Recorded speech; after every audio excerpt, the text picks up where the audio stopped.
ರಾಜ್ಯದಲ್ಲಿ ಎಣ್ಣೆ ಅಂಗಡಿಗಳು ಓಪನ್ ಆಗಿವೆ, ಆದರೆ ನೀರಿನ ಟ್ಯಾಂಕರ್ಗಳು ಕ್ಲೋಸ್ ಆಗಿವೆ. ಎಲ್ಲ ಕಡೆ ನೀರಿಲ್ಲ ಅನ್ನೋ ವಾತಾವರಣ ಇದೆ. ಈ ವಿಚಾರವಾಗಿ ಸೋಮವಾರ ಸರ್ಕಾರದ ವಿರುದ್ಧ ಬೃಹತ್ ಪ್ರತಿಭಟನೆ ಮಾಡ್ತೀವಿ, ಖಾಲಿ ಕೊಡೆಗಳನ್ನು ಪ್ರದರ್ಶನ ಮಾಡ್ತೀವಿ ಅಂತೆಲ್ಲ ಅಶೋಕ್ ಅವರು ಹೇಳಿದ್ದಾರೆ. ವಿಚಾರಕ್ಕೆ ಮಾಡಿದ್ದಾರೆ. ನಾವು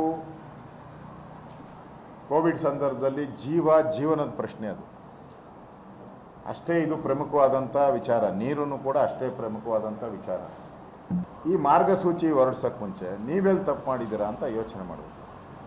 ನೀವು ಕಾವೇರಿ ನೀರನ್ನು ಬಿಟ್ಬಿಟ್ಟು ತಮಿಳ್ನಾಡಿಗೆ ಬಿಟ್ಬಿಟ್ಟು ಈಗ ಬಾಯ್ ಲಬ ಅಂತ ಬಡ್ಕೊಂಡ್ರೆ ಯಾರು ಕೇಳ್ತಾರೆ? ಜನಕ್ಕೆಲ್ಲ ಗೊತ್ತು. ಮೀಡಿಯಲ್ಲಿ ತಾವು ತೋರಿಸ್ತಾ ಇದ್ದೀರಿ, ಆಕಾರ ತೋರಿಸ್ತಾ ಇದ್ದೀರಿ. ನಾನು ಆಕಾರ ಇಲ್ಲ ಅಂತ ನಾನು ಹೇಳೋದಿಲ್ಲ. ಪಾಪ ಬೋರ್ವೆಲ್ಗಳು ನಿಂತೋದ್ರೆ ಆಕಾರ ಇದ್ದೇ ಇರ್ತದೆ. ನಾನು ಇಲ್ಲ ಅಂತ ಹೇಳಿ, ನನ್ನ ಮನೇಲೂ ಇಲ್ಲಪ್ಪ, ನಮ್ಮ ಊರುಗಳಲ್ಲೂ ಇಲ್ಲ, ಎಲ್ಲ ಕಡೆನೂ ಇದೆ. ಆದರೆ ಬೆಂಗಳೂರು ಗ್ರಾಮಾಂತರ ಜಿಲ್ಲೆ, ರಾಮನಗರ ಜಿಲ್ಲೆ ಎಲ್ಲ ಕೂಡ ನಾವು ಎಮರ್ಜೆನ್ಸಿ ಹೊರಗಡೆಯಿಂದ ತರ್ಸೋಕ್ಕೆ ಎಲ್ಲ ಥರದ ಸಿದ್ಧತೆ ಮಾಡ್ಕೊಳ್ತಾ ಇದ್ದೀವಿ. ಗಾಬರಿಯನ್ನು ಪಡೋದು ಬೇಡ. ಈಗ ಆಯ್ತಪ್ಪ,